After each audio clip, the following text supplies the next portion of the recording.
말씀의 제목을 목회자의 자격 이렇게 정해봤습니다. 우리가 교회마다 가면 목회자가 다 틀립니다. 어떤 목회자는 대단하신 분이다 이런 목회자도 있죠. 어떤 목회자는 대단치 못한 분도 있습니다. 어떤 목회자는 공부를 많이 합니다. 또 유명한 신학교 나와서 말씀을 가르치기도 하죠.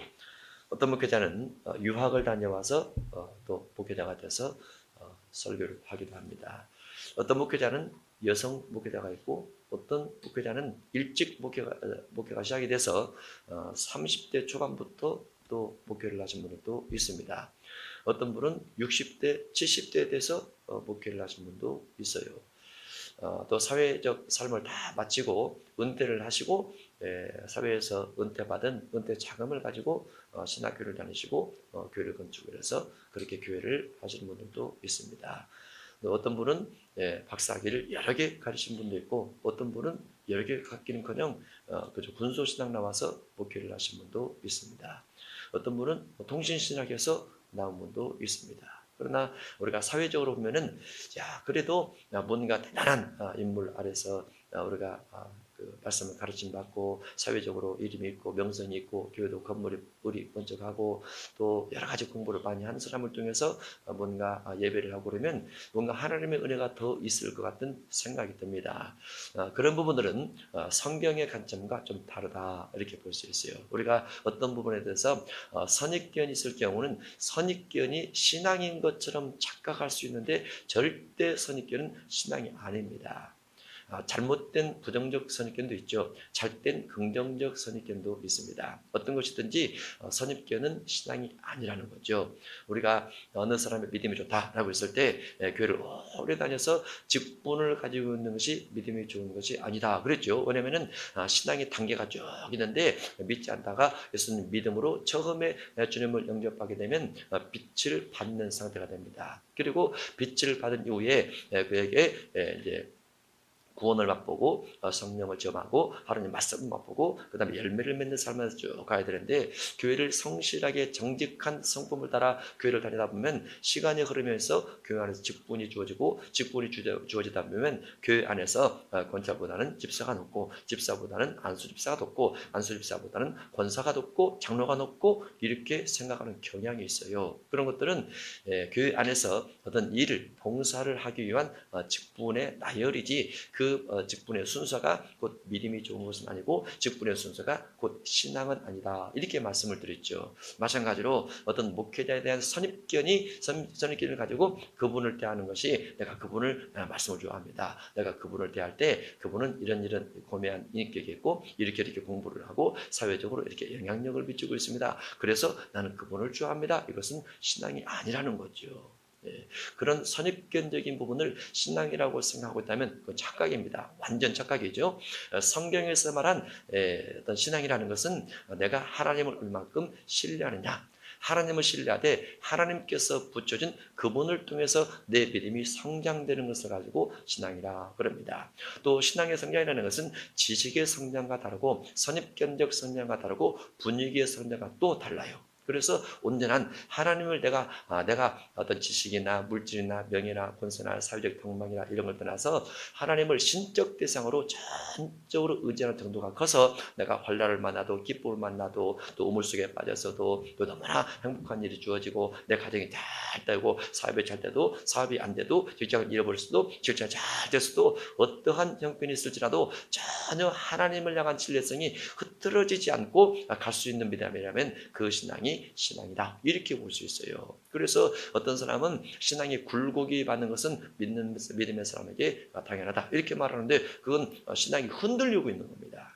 굴곡이 많다는 것은 하나님에 대해서 전적으로 신뢰를 하면 깊은 우물을 갈 수도 주님만 보이고 너무 즐겁고 행복한 삶 가운데서도 주님만 보이게 돼 있어요. 주님만 바라보고 가는 것이 그게 신앙입니다. 그러면 사람이 왜 흔들리느냐? 우물 속에서 내 삶에 처한 환경을 주님보다 더 많이 바라보니까 신앙이 흔들리는 거죠. 삶의 기쁨과 행복이 있을 때 삶의 기쁨과 행복에 겨워서 주님이 보이지 아니함으로 신앙이 또 떨어지기도 합니다. 또는 세속화되기도 하죠. 그것은 신앙이 아닌 거죠. 그래서 우리의 신앙의 기준을 잘 잡고 가야 되는데 목회자 같은 경우도 마찬가지라고 볼 수 있습니다. 우리가 어떤 목회자에 대해서 좋은 선입견을 가지고 있으면 그 목회자가 좀 말을 더듬어도 좀 뭔가 부족해도 좀 물질이 없어도 그냥 은혜가 돼요. 그냥 좋은 선입견이 있으면 그냥 은혜가 됩니다. 그런데 아무리 말을 잘하고 설교를 잘해도 그분은 옛날에 이랬던 분이야 라고 기억을 가지고 있으면 아무리 좋은 설교도 그 이유에서 듣기 때문에 별로 설교가 은혜가 안 됩니다. 그래서 선입견이 신앙이 아니기 때문에 목회 말씀을 가르치는 사람이 어떠한 신학적 배경이라든가 사회적 환경이라든가 과거 경력이라든가 이런 것들을 우리가 염두에 두고 말씀을 듣는다고 하면 우리는 이미 그 목회자와 어떤 은혜 받을 준비가 안 돼 있다 이렇게 볼 수 있습니다. 그래서 선입견적인 것을 다 빼고 오로지 주님께서 그 목회자를 통해서 내가 주님을 바라보도록 어떻게 가르치고 어떻게 말씀을 전달해 주는가라는 것에 대한 관점을 더 많이 둬야 우리가 올바른 신앙인의 처지다 이렇게 볼 수 있습니다. 목회자는 다양한 형태의 목회자가 있습니다.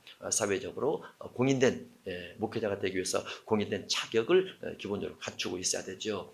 그래서 4년 대학을 나온다든가 이제 그 커리큘럼을 다 맞춰서 4년이나 또는 2년이나 또는 대학원 3년이나 뭐 더 하시는 분은 DHM이나 또 뭐 PhD라든가 이런 것들을 하셔서 목회를 하신 분도 있어요. 그러나 그렇지 않는 목회자도 있다는 것. 그런데 아주 뭔가 자격을 다 갖추신 목회자들은 당당합니다. 당당히 이건 우리가 목회를 현실적으로 해보면은 그런 것을 많이 느낍니다. 현실적으로 목회를 하지 않을 경우는 교단이라든가 분소교단 이런 것이 별로 안 느껴져요. 그런데 개척을 해서 목회를 하게 될 경우는 그런 어떤 주변의 압박이라든가 것들이 많이 올 수가 있어요. 그리고 성도들도 그런 부분에서 질문을 많이 한다든가 그랬을 때 상당히 가슴 아픈 현실이 주어질 경우가 있어요. 그래서 이런 부분을 우리가 목회적 관점에서 한번 점고하고 가는 것도 괜찮다 이렇게 생각을 해봅니다.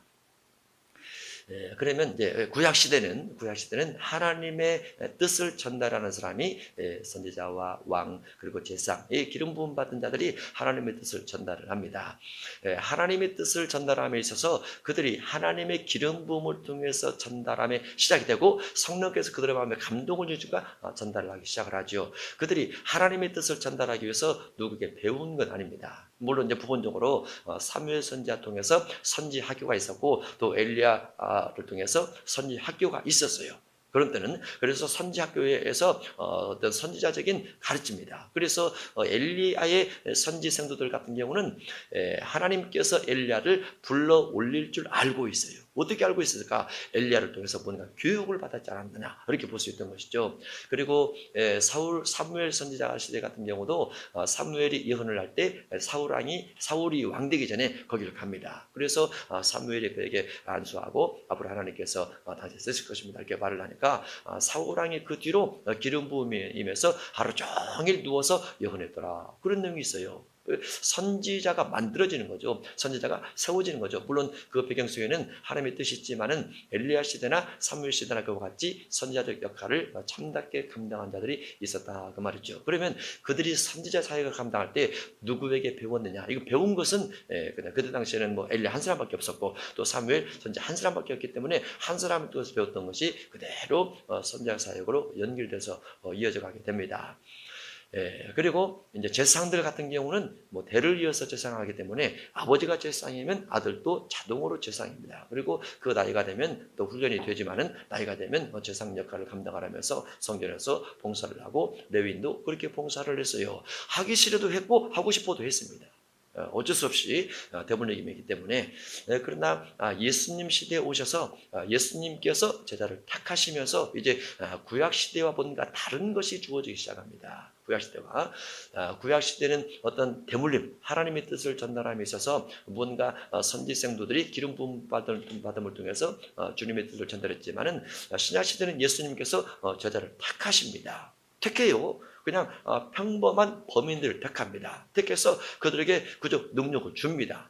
능력을 그냥 줘요. 능력을 줬고 능력을 받은 사람 나가서 복음을 전파를 합니다. 그리고 그 제자들이 나중에 보니까 누가복음 10장에서 70인 제자가 또 있죠. 그래서 12사도하고 70인 제자가 이렇게 두 군데가 나오는데 70인 제자들 같은 경우도 예수님께서 그들에게 능력을 줘서 파송을 하니까 그들도 나가서 뭔가 하고 왔어요. 그래서 12제자와 70인 제자들이 예수님의 택함을 통해서 권능을 체험하고 주의 복음을 증거할 수 있었는데 그것을 흔히 우리가 보통 말할 때 예수님께서 예수님의 제자를 3년 동안 가르쳤다라고 말을 합니다. 그래서 신학교는 3년이 정석이다 이렇게 이제 말하면서 예전에 신학교는 거의 3년으로 시작을 했어요. 제가 알고 있기로. 그리고 예전에 신학교 같은 경우는 제가 20대 때를 말하는 겁니다. 예전에 신학교 때는 그 성경만 중심에서 성경학교로 처음에 이름을 이렇게 붙여서 교육을 했습니다. 그리고 3년을 마치게 되면 안수를 해줬고 그것이 이제 학생들이 많이 모집이 되고 또 학교가 재정이 많다 보니까 점점은 4년제로 가고 4년제가 이제 정부 인간한 학교로 바뀌면서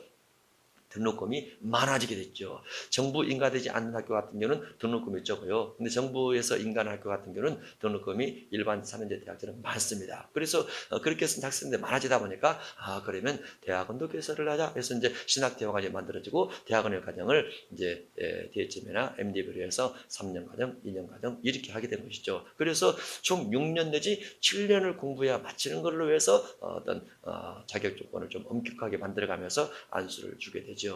그렇게 해서 이제 그 목회자가 배출이 됩니다. 그러나 성경 안에서는 예수님의 3년 정도 가렸어요. 예수님의 사도들 부른 것은 뭐 3년까지 가서 부른 건 아닙니다. 공생의 초창기에 부르셨고 부르신 다음에 사도라 명명하시고 그리고 나서 나머지들을 기간 동안 가르쳤던 거죠. 가르치고 나서도 그 제자들이 나중에는 성령 받기 전에는 예수님을 죽으심과 더불어서 다 도망가 버립니다. 3년 동안 가르쳤고 능력을 통해서 뭔가 이적과 기적을 보였지만은 다 흩어져 버리고 도망가 버려요. 그리고 성령 받은 다음에 다시 모여서 그들의 주의 복음 사역을 감당하게 됐는데 예수님께서 예수님의 제자들을 뽑으신 내용으로 보면은 예수님께서 먼저 부르신다. 그리고 능력을 체험케 하고 그 다음에 성령이 오신 다음에 그들을 강력한 하나님의 일꾼으로 삼으신다. 그렇게 볼 수 있어요. 그런데 그 당시에 어떠한 목회자들이 먼저 예수님의 제자들보다도 먼저 목회자가 있었냐면 바리새인과 사두개인과 대제사장이라는 목회자가 구약법에 근거를 해서 있었어요. 그리고 구약법에 근거한 그와 같은 목회자들이 있었음에도 불구하고 예수님께서 오셔서 예수님의 제자를 택해서 그들을 사도라라고 명명하시되 구약에 있는 제사장, 구약에 있는 제사장 레위인의 어떤 직임을 따라서 명명하지 않고 예수님께서 사도라 이렇게 말을 하면서 이제 사도 시대가 시작이 되는 겁니다. 그래서 구약의 모세율법을 중심해서 왔던 그 대제사장, 제사장 레위인 이와 같은 자들 그 목회자가 있음에도 불구하고 사도라 명명하면서 신약 시대의 교회의 말씀을 가르치는 목회자가 시작되는 것이죠. 그 시작이 부르시고 3년 동안 교육하시고 성령 받게 하시고 그 다음에 가르치는 걸로 해서 목회가 시작이 됩니다. 그러면 구약 시대의 대제사장과 사두개인과 바리새인들이 예수님의 제자를 향해서 무엇이냐고 말을 하면 저들은 범인이고 저들은 학문이 없는 사람인데 어떻게 이런 일을 할 수 있는가라는 것이 사도행전에 기록이 되어 있어요. 베드로가 복음을 전파하면서 성전 비문에 앉아있는 나면서 안전병이 된 자를 치료하다 잡힙니다. 잡히면서 그들이 베드로를 신문하게 될 때에 그가 무지한 자, 뭔가 알지 못하는 자인데 어떻게 이런 일을 할까 하면서 어떤 신학적 차이와 권세적 차이로 인해서 그들이 베드로를 무시하는 부분이 거기에 나와요. 무시하는 부분이. 그래서 그렇지만 베드로가 담대하게 그들에게 말하면서 내가 하는 것이 아니고 예수 그리스도의 이름을 통해서 이와 같은 일을 하고 예수님께서 죽으셨다가 부활하셨기 때문에 나는 이것을 말하지 아니할 수 없다 하면서 열심히 복음을 전파를 하면서 그렇게 사역을 감당하게 됩니다. 그러다가 베드로의 그 사역이 사도행전 10장 11장 가서 그치게 됩니다. 그리고 나서 9장에서 하나님께서 사울을 불렀고 그 사울이 변화가 돼서 바울이 됐는데 바울이 사도행전 13장에서 파송이 되면서 이제 그 또 다른 어떤 신학의 형태라든가 그 사도의 형태, 제자의 형태, 목회자 형태가 바뀌어지면서 나가게 됩니다. 베드로에 비하면 바울은 아주 많이 공부를 했던 사람입니다. 물론 그 공부라는 것이 예수님께서 바울을 가르쳤던 그런 공부는 아니었어요. 바울이 사울이었을 때 공부를 많이 했던 것은 바리새인 중에 바리새인이요, 가말리엘 문화에서 수학을 하고 율법의 의로 흠이 없는 완벽한 신앙인을 자처했던 사람이었습니다. 그리고 열심으로는 너무나 그 바리새주의에 빠져서 바리새주의 아닌 것은 이단이라 해서 열심히 그들을 잡아다가 옥에 가두고 그들을 죽이는데 가편투표를 하고 이와 같은 사람이었어요. 그런데 주님께서 사울을 부릅니다. 그리고 사울의 이름을 바울로 바꾸면서 주님의 사역을 감당하게 하는데, 주님의 사역을 감당하는 바울의 관점에서는 이전에 예수님 믿기 전에 가지고 있었던 바리새파 사두개 어떤 바리새주의 가말리엘 문화에 있었던 것, 율법으로 흠이 없었던 것을 어떻게 생각하냐면 그와 같은 것들은 다 배설물이다, 똥처럼 더러운 것들이라 이렇게 표현을 합니다. 우리가 어떤 부분에서 생각을 하면 하나님께서 베드로를 조건밖에 쓰지 못하는 것은 그가 학문이 없었기 때문이다, 이렇게 생각하는 경향이 있고, 하나님께서 바울을 오랫동안 쓰시고 똑똑하게 쓰시고 편지를 훨씬 더 많이 보내서 성경의 많은 부분을 잘했던 것은 바울이 그래도 공부를 많이 했기 때문에 그런 것이 아니냐, 이렇게 합리화시킨 경우가 있는데 전혀 그거 아닙니다. 바울이 예수님 만나기 전에 가졌던 모든 학문이라든가 실력이라든가 의로움이라든가 이런 것들을 배설물로 여겨버렸어요. 오히려 그것 때문에 내가 예수님을 전적으로 믿고 싶지않은데 방해가 된다 할 정도로 철저하게 버려버립니다. 그러면 바울이 모든 것들을 버렸고 버린 가운데서 예수 그리스도의 계시를, 갈라디아서 1장에 된 것처럼 예수 그리스도의 계시를 받아서 그 계시받은 말씀을 가지고 예수님의 고난과 예수님의 죽으심과 예수님의 부활을 증거를 하고 성령 임재를 증거를 하기 때문에 사실은 하나님께서 바울을 택하신 것은 그의 학문적 어떤 배경 때문에 그를 택한 것이 아니고, 바울이 예수 그리스도를 믿었을 때 주어진 열정, 신앙, 뜨거움, 생명을 걸 정도의 어떤 신앙의 소원, 영혼을 구원시키고 이스라엘 민족을 자기가 지옥 갈지라도 그들을 살리겠다는 간절한 열망이 있는 것을 보시고 오히려 사울을 불러서 바울에게 만들었다, 이런 관점이 훨씬 더 옳다고 말이죠.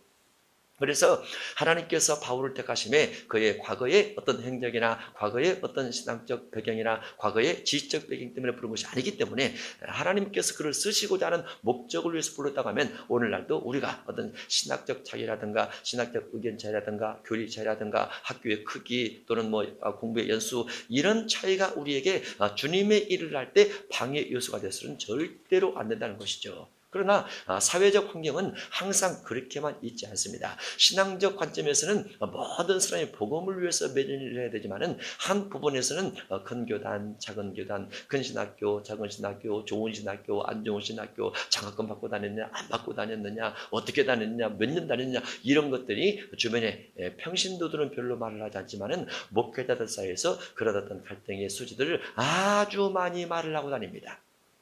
아주 많이. 그래서 이런 부분이 성도가 신앙생활을 할 때나 목회자가 말씀을 가지는 신앙의 사역들을 할 때 이런 부분에 대해서 자기 초월적인 부분을 반드시 가지고 있지 못하다가 하면 신앙생활을 하면서 말씀을 가르치는 목회자가 됐음에도 불구하고 또 성도로서 말씀을 가르침 받음에도 불구하고 그 갈등을 늘 마음속에 안고 다닌다는 거.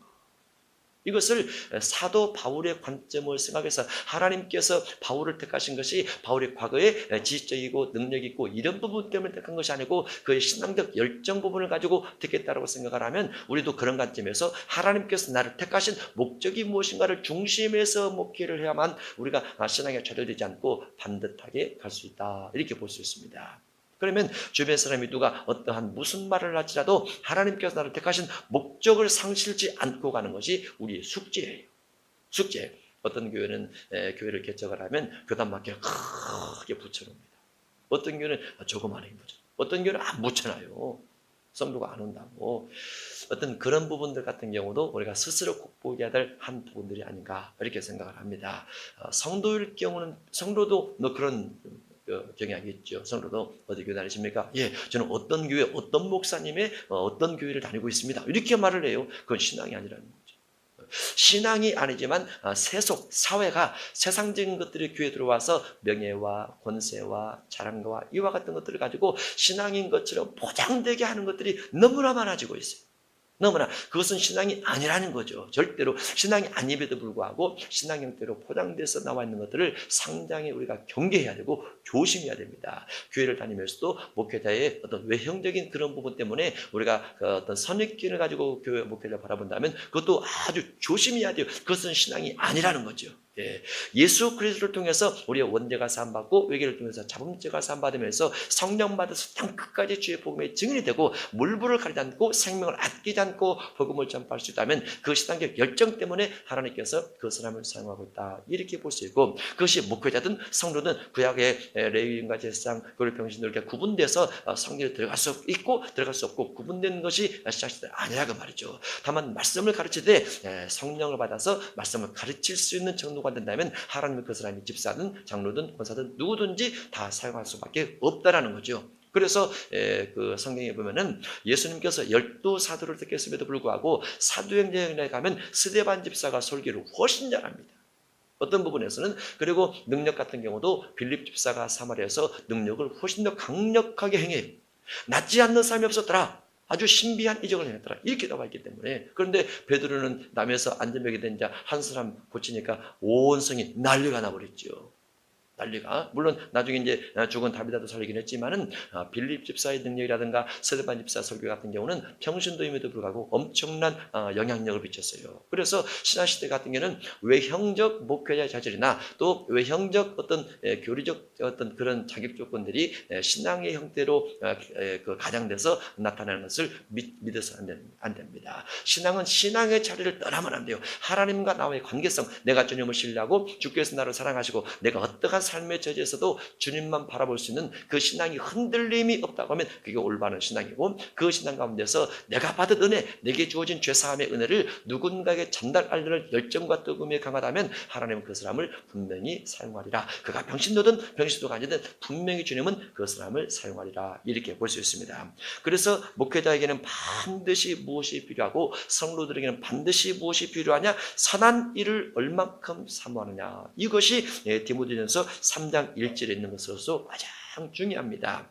미쁘다 이 말이었고 사람이 감독의 직분을 얻으려 하면 선한 일을 사모하는 것이라. 내가 목회자가 돼서 내가 성도가 돼서 주의 말씀을 듣고 얼만큼 선한 일을 많이 하느냐, 여기에 신앙의 목적도 있고 여기에 목회자의 목적도 있어야만 돼요. 그 외에 다른 것들은 이 목적을 위한 부가적인 수단들입니다. 부가적인 수단들, 부가적인 수단들이 주된 수단으로 오용돼서는 안 되고 남용돼서도 안 된다라는 거죠. 그러나 사회는 끊임없이 그와 같은 것들에 대한 도전을 주기도 하지만은 그럼에도 불구하고 선한 목적 중심에서 목회를 하고 선한 목적 중심에서 우리가 신앙생활을 반드시 해야만 된다라고 볼 수 있습니다. 그래서 어떤 목회적 어떤 외형적인 그런 부분에 대해서 목회자 스스로 이겨내려는 강력한 믿음, 그런 담대함, 이런 것들이 절대적으로 필요하다, 이렇게 볼 수 있습니다. 하나님을 알면서도 모른 척했고 한없이 받아왔지만 감사할 줄 모르던 미련한 내 마음은 점점 어두워지고 불의한 내 자랑은 진리를 막았네.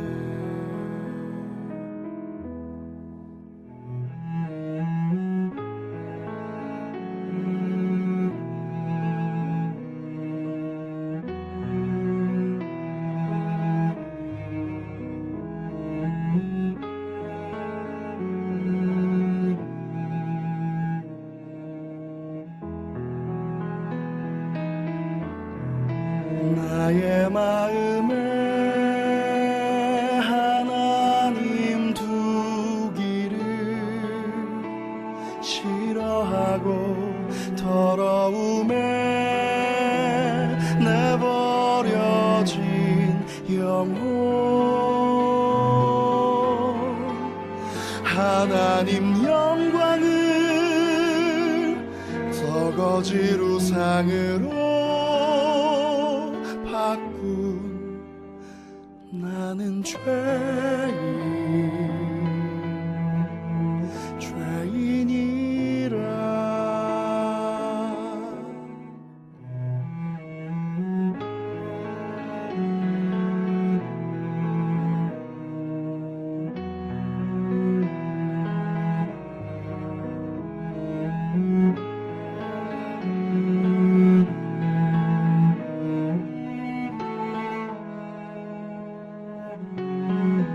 굳어버린 마음은 이젠 열리지 않고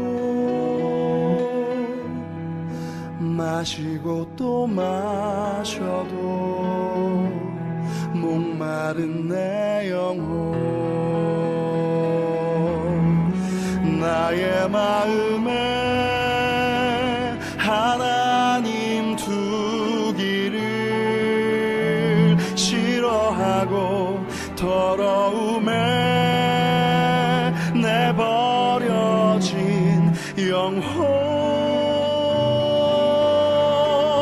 하나님 영광을 썩어질 우상으로 바꾼 나는 죄인이라.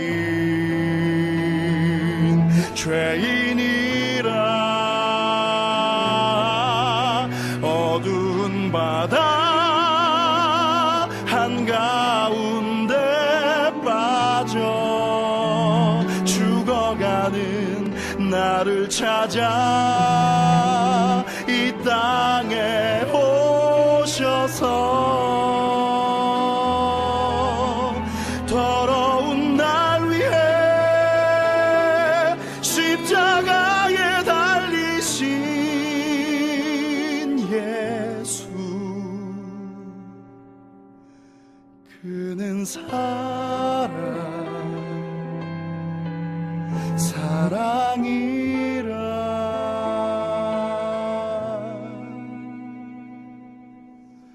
진리가 나를 비출 때 나는 죽었고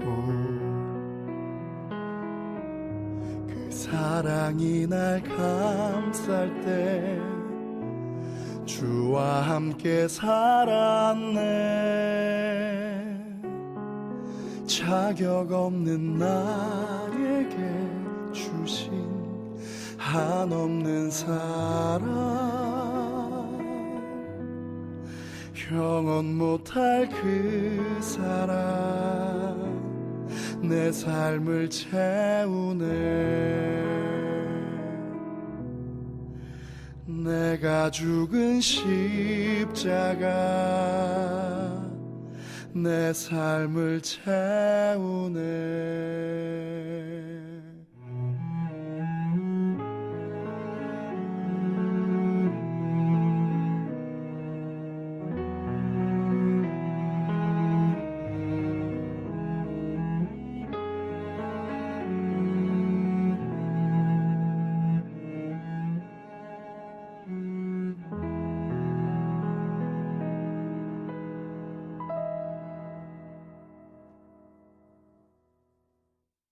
디모데전서 3장 2절 3절을 먼저 읽도록 하겠습니다. 시작.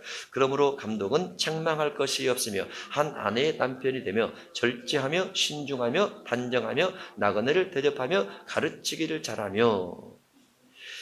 디모데전서에 나와 있는 감독의 직분, 감독이니까 목회자 직분입니다. 목회자 직분 속에 무엇이 없냐면 능력 받아라 이게 없어요. 원사 받아라 이게 없어요. 그래도 예언을 해야 된다 얘기 없어요. 물론 이제 다른 부분에는 일부 기록된 부분이 있습니다. 그러나 목회에 있어서 가장 중요한 것은 능력만이 절대로 아니라는 거죠. 무엇이 중요하냐? 2절과 3절과 4절, 5절 이런 것들을 보면 무엇이 중요하냐? 인격이 중요하다 이렇게 볼 수 있어요. 인격. 왜냐하면 성도가 목회자를 통해서 뭔가를 공급받음에 하나님께서 목회자 통해서 성도에게 공급해 주고자 하는 것이 가장 첫 번째도 인격이요, 마지막도 인격입니다. 그 인격이 목회자 자신의 인격이 아니고 목회자 속에 있는 성령이 그 목회자 통해서 드러나는 성령의 인격, 다른 말로 성령의 열매라고 볼 수 있어요. 그래서 성령의 열매를 목회자가 성도들에게 제공하고 전달해 줘야 되는데, 그런 부분에 어떤 믿음, 그런 부분의 조건을 목회자가 충족했다라고 하면 말씀을 가르침에 합당한 조건을 갖춘 사람이라 이렇게 볼 수 있다고 말이죠. 그래서 어떤 외형적 자격 조건보다도 이런 부분이 훨씬 더 중요한데, 사회나 세상이나 교회 속에 있는 세상이나 목회자 속에 있는 세상이나 신학교 속에 있는 세상들이 이와 같은 것들을 인격적인 부분보다는 아무래도 외형적 조건을 더 많이 요구를 하고 더 많이 추구하는 경향이 강해요. 왜냐하면 인격적인 부분은 돈이 안 됩니다. 쉽게 말해서 돈이 안 돼요. 말하자면 교회 성당에 그렇게 크게 자랑스럽게 나타낼 만한 것이 안 돼요. 인격으로 목회를 하게 되는 경우는 물론 이제 아주 교회가 크다든가 그럴 때는 목회자 인격을 보기도 하지만은 작을 경우는 그렇게 하지 않습니다. 작을 경우는 능력이 필요하다, 은사가 있어야 된다, 또 상담을 잘해야 된다, 설교를 잘해야 된다, 여러 가지 말을 하게 돼요. 그러나 하나님께서 원하시는 것은 물론 은사도 있어야 되지만은 인격적인 부분을 반드시 처음에 할 것이나 목회자 관점에서 아주 중요하고, 성도도 그 인격 다스림 때문에 내가 교회를 가서 성령의 열매 맺는 삶을 살아야 되겠다, 이렇게 다니는 것이 훨씬 더 신앙적으로 아름답다, 이렇게 볼 수 있습니다. 그래서 이절에 그러므로 감독은 책망할 것이 없으며 한 아내의 남편이 되며 절제하며, 절제죠, 절제하며 신중하게 생각하는 거예요. 신중하게, 급하게 생각하지 말고 단정하며, 복잡하게 하며, 시끄럽게 하며, 사치하게 하며, 이렇게 하지 말고 단정하며, 나그네를 대접하며, 나그네 대접, 누군가를 구제하라 그 말이에요. 어려운 사람을 구제하라 그 말이죠. 가르치기를 잘하며, 가르치기는 잘해야죠.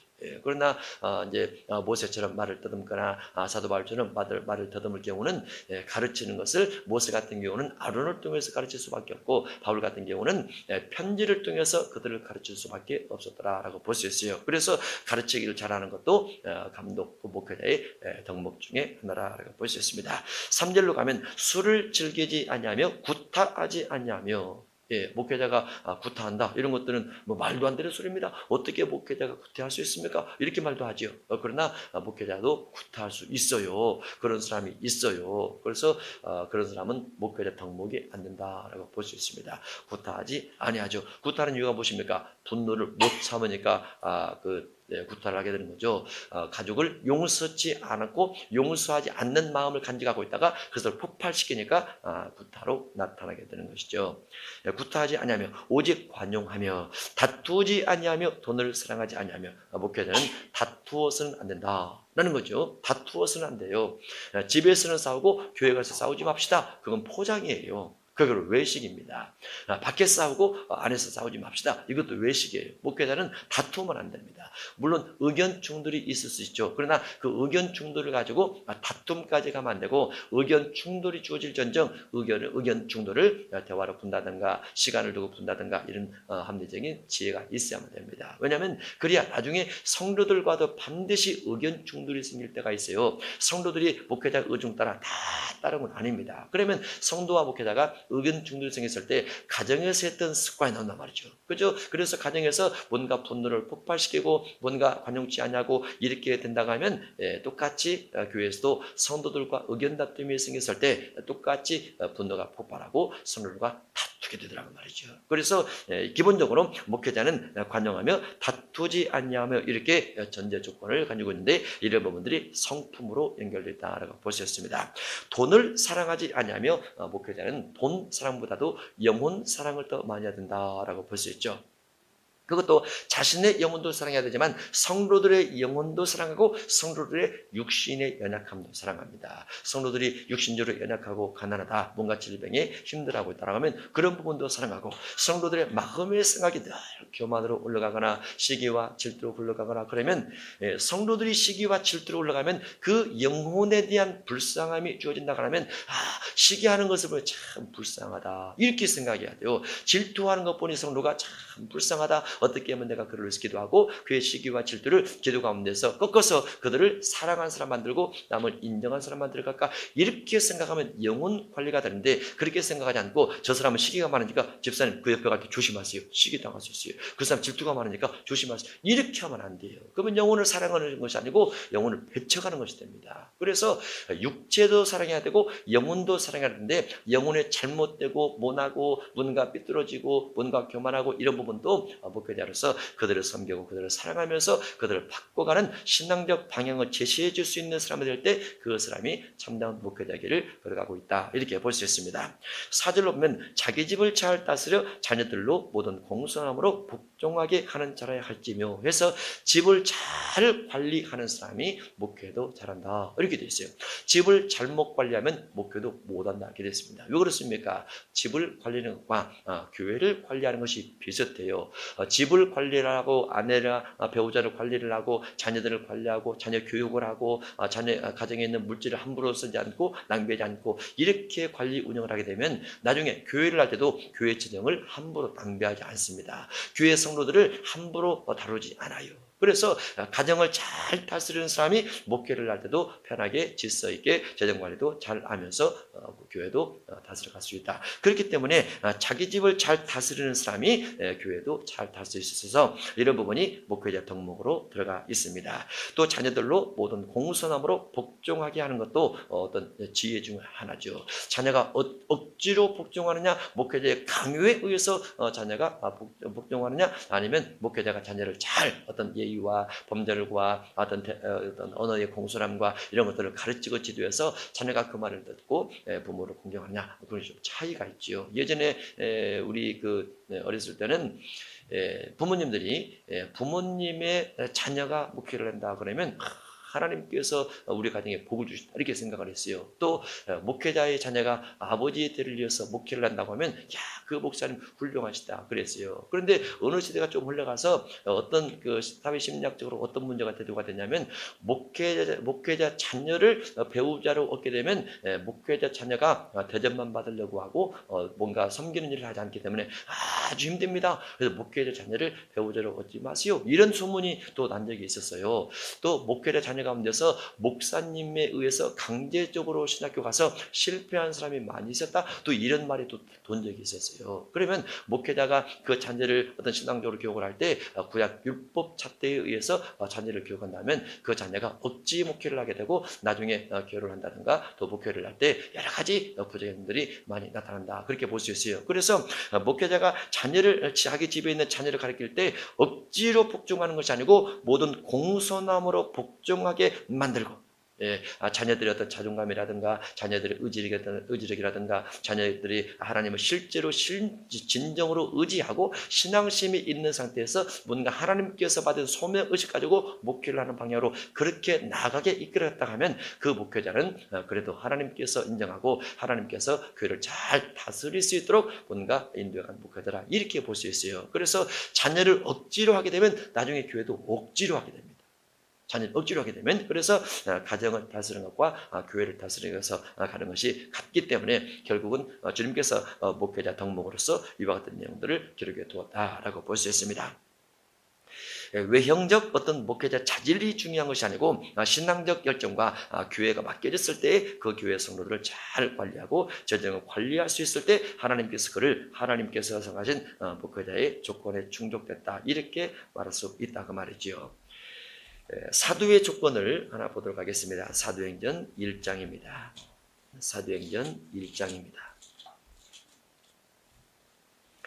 목회자 조건과 사도의 조건이 비슷한 부분이 있기 때문에 사도행전 1장 21절입니다.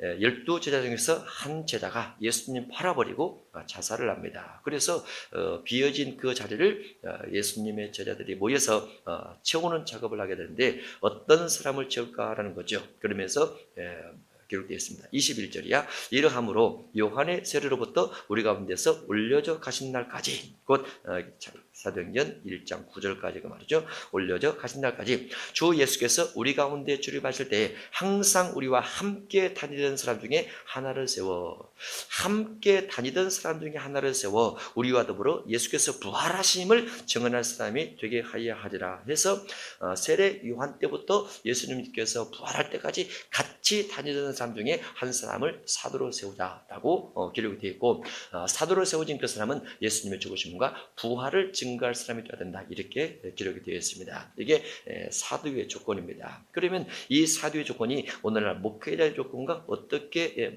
적용될 수 있느냐? 오늘날 목회자 조건은 예수님을 3년 동안 따라다닌 것은 없지요. 세례 요한 때부터 예수님께서 승천하실 때까지 따라다니는 사람은 없어요. 그 말은 무엇이냐?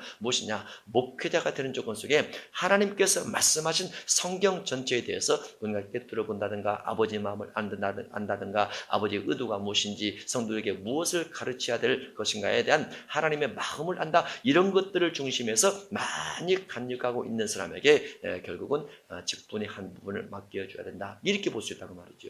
그래서 목회자는 성도들에게 신학적 교리라든가 여러 가지를 가르칠 수도 있어요. 그러나 예수님께서 이 땅에 오셔서 산상순을 가르치시고, 바울이 바리새주의에 아주 능통한 사람이었지만은 바리새 교리를 가르치지 않고 예수 그리스도의 십자가와 죽으심과 그 부활과 성령 임재가 아니면 나는 절대로 전하지 않겠다, 이런 부분을 기억해서 그런 부분 중심에서 열정 가지고 주의 복음을 증거하려고 하면 외형적 정책보다도 이런 부분이 훨씬 더 중요하기 때문에 하나님께서 원하시는 합당한 목회자다, 이렇게 볼 수 있고, 또 성도들이 교회를 다니면서 내가 목회자 통해서 외형적 무언가를 얻기 위해서 다니기보다는 신앙, 하나님을 전적으로 의지하게 만들어주는 그 신앙의 정도가 어느 것인가를 분별해서 다닌다고 하면 우리의 신앙이 하나님 앞에 부끄럽지 않는 신앙이 되고 가르침 받기를 잘할 수 있다, 이렇게 볼 수 있습니다. 그래서 사도의 조건이 이렇게 들어가 있는데 오늘날은 그렇더라, 그 말이죠. 고린도 전서 9장을 보겠습니다. 고린도전서 9장입니다. 1절, 내가 자유인이 아니냐, 사도가 아니냐, 예수 우리 주를 보지 못하였느냐, 주 안에서 행한 나의 일이 너희가 아니냐, 다른 사람들에게는 내가 사도가 아닐지라도 너희에게는 사도니 나의 사도됨을 주 안에서 인친 것이 너희라. 나를 비판하는 자들에게, 여기서 비판이란 바울을 향해서 사도가 아니다 라고 말하는 자들입니다. 비판하는 자들에게 변명할 것이 이것이니 우리가 먹고 마실 권리가 없겠느냐, 우리가 다른 사도들과 주의 형제들과 개와 같이 믿음에 참여된 아내를 데리고 다닐 권리가 없겠느냐, 어찌 나와 바나바만 일하지 아니할 권리가 없겠느냐 하면서 사도 바울이 자신이 주의 복음을 인해서 하나님께로부터 부름받은 사도이고 사도 안에서 뭔가 주님의 일을 하고 있다는 것에 대해서 강력하게 항변하듯이 말을 하고 있습니다. 이 부분을 연결시켜서 어디로 가냐면 고린도 후서 12장을 보겠습니다. 고린도 후서 12장 12절. 바울의 부름받음과 그 다음에 바울이 부름받아서 사도로서 일을 하는 것에 대한 징표 같은 것들입니다. 고린도 후서 12장 12절.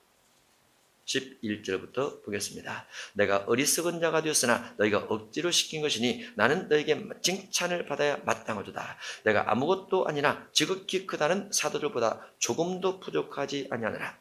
사도의 표가 된 것은 내가 너희 가운데서 모든 참음과, 사도의 표적 중에 하나가 무엇이냐? 참음입니다. 물론 뒤에는 표적도 있고 뒤에 기사와 능력도 있지만은 하나님의 사도로서, 예수님의 사도로서 자격 조건 중에 하나가 인내, 절제, 참음, 오래 참음, 이런 부분이 인격적인 성품이 들어가 있어요. 물론 뒤에는 표적, 기사, 능력을 통해서 어떤 은사적 행함도 같이 포함되어 있습니다. 복음의 도구로서 은사가 능력을 나타내는 것이 꼭 필요하게 되죠. 그러나 사도의 표준 것 중에서 성령의 열매 맺는 부분도 있음을 우리가 기억해서 주의 길을 가는 것은 성령의 열매 맺는 것을 궁극적 목적으로 하는 것이구나. 주의 길을 가는 것은 하나님께서 나를 통해서 뭔가 은혜를 줘서 예수님 믿고 구원받게 한 그 길을 따라서 누군가에게 복음을 전하되 그들에게 열정적으로 복음을 전파하면서 덕을 세우고 능력을 나타내 보이기 위해서 나를 택하셔서 나에게 복음의 길을 걷게 하시고 있구나. 이것을 확실하게 믿고 그렇게 간다 하면 주변에 어떠한 외식적, 외형적 형태의 신앙적 공격보다도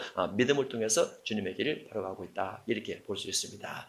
우리의 마음이 주님을 바라보는 표대에서 흔들림이 없으시기를 바랍니다. 어떠한 삶의 형편과 처지가 끊임없이 변동돼서 주어진다할지라도 주님 바라보는 표대적 의식이 절대로 꺼지지 않고 끝까지 달려가기를 다 간다 하면 하나님께서 우리 삶의 많은 부분들을 채워주시고 우리를 인도하셔서 우리를 복음 사역을 잘 감당하는 축복의 주님의 제자가 될 줄로 믿습니다.